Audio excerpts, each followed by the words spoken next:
So today we're going to talk about relationships within categorical data. So we did relationships between numerical, which is we can do with correlation. Now we're going to talk about it between a categorical and usually categorical and numerical. So, and we're going to have what we call a two-way table. So it goes rows and columns. So here's our example of we have did not complete high school. So this is different age groups.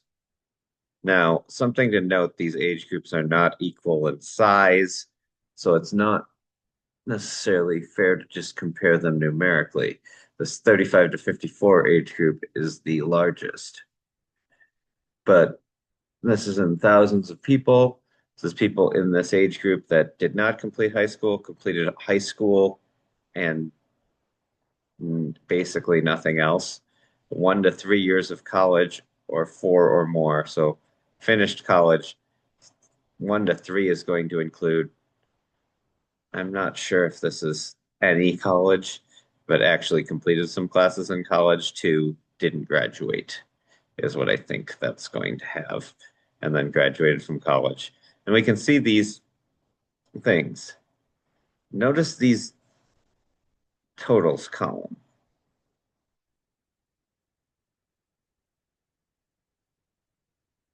This is known as a marginal distribution. So all that means is getting the totals both directions. Um, so row totals are over here.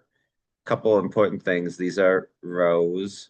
Rows go horizontally, columns go vertically. That's important terminology. If you add this plus this, you get that. That's also true this way if you add up those four. So this is sometimes called the table total.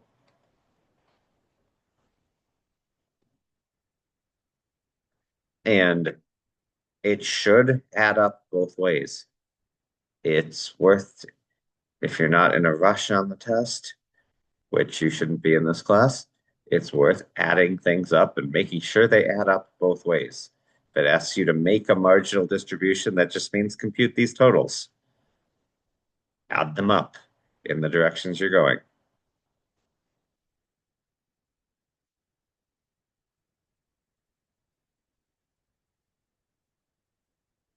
Um,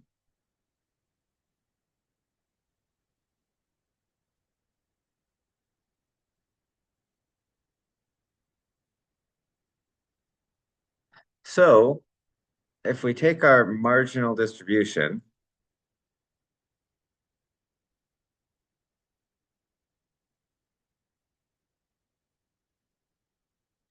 and we account for some round off error, we can get percentage total that did not finish high school, completed high school, 1 to 3 years of college, 4 or more years of college.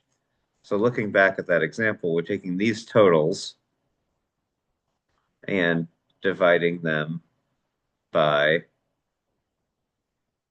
the overall total.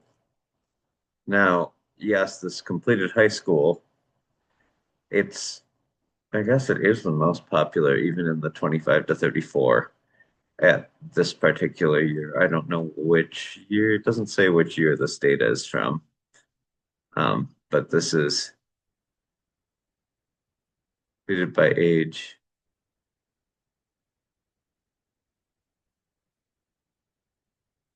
This might 2000 might be from the year 2000. Um, Notice that stopping at high school was way more popular in the older crowds. This would be people that graduated high school in the 60s and 70s.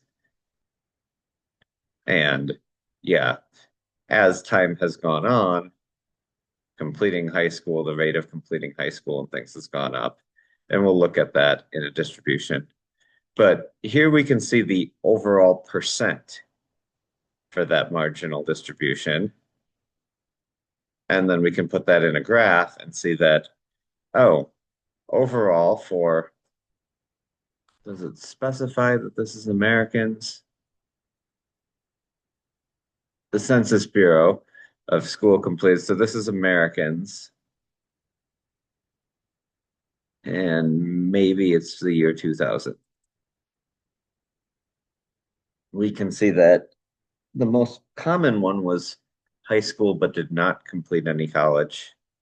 Completed some college and completed 4 years of college, or about equal. So some college would be a associate's type degree or a technical degree or potentially a trades degree. Um, no high school degree would be dropped out at some point. I'm not even sure if it was considered dropping out at the with the oldest part of this population. Just didn't go. High school was optional for a while. It has become required in the last, I don't know when exactly, 50 to 75 years. So we can describe relationships here, and we can make charts and graphs. So if we want percent within the different age groups, percent with 4 year college degree, again, we're probably going to need to do each one. There's no single graph that's going to do this super well. So we see they did this for the just the 4 years of college. Okay, we can do this graph up here, which was years of schooling. This was everybody combined, years of schooling versus percents of adults. This is separating one category by the age groups. And when we're looking at this, we might need to look at all of it. There's no single way of doing it, that single graph that shows everything. A conditional distribution, on the other hand, is about this age group, and you're going to get the percentage within one of the directions.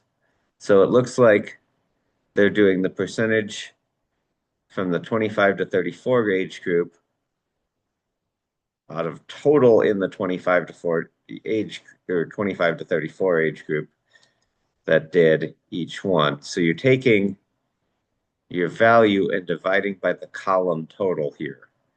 I think it's pretty common to divide it by column total. You could do it by row total if that made more sense. Okay.